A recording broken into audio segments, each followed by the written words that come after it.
Alright, today's video is going to be some variations on 2/5 chord cycles. Reason being is because sometimes in these more advanced jazz tunes, especially ballads, we wind up playing the long strings of 2/5s and cycles like, like that. And that can be a little bit too rudimentary, not particularly nice in terms of voice leading, bass line movement, and all that. And we have to really pay attention to our comping as much as we do for our solos, because half the time we are comping and the other half we're soloing, so they really need to be equal.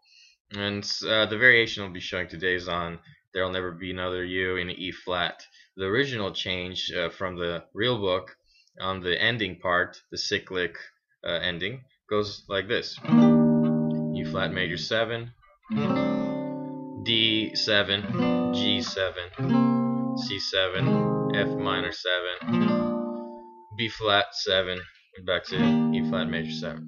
Okay, the first thing you want to do if you want to still play this variation or from the original, you should start getting rid of your fifths as sort of your first step into more advanced comping, because if you're not alting your fifth in any fashion, sharp 5 or flat 5, it really has no significance in the chord. So you can go ahead and play like this.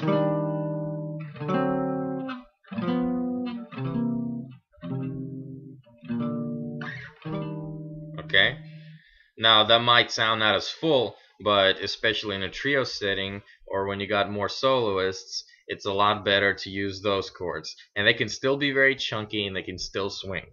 Another thing is if you're trying to play more of a bebop setting, and especially for this bebop style, you're gonna have to use something called melodicism. Okay, melodicism in your chord playing is very important. You can play all these chords even without the roots and introduce a little bit of melodic movement in there. The very generic example I can think of right now is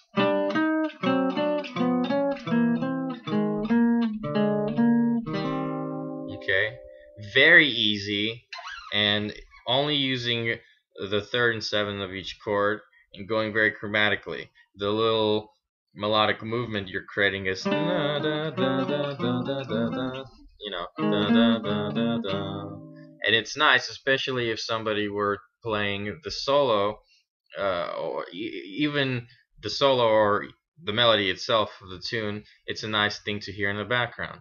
Now, the variations I have for you today are 6, and they are on the E string and A string, in case you still wanted to be using the bass there, and they're created as such so that you would recognize the chords more easily.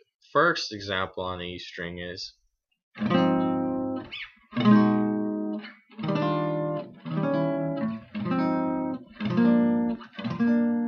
okay, another example on E string.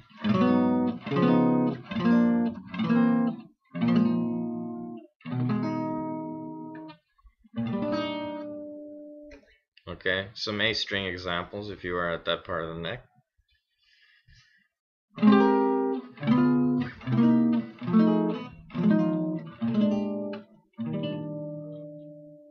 Okay, another one.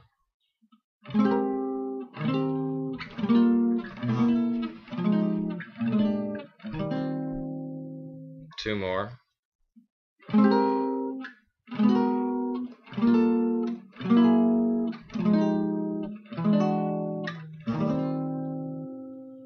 And last one.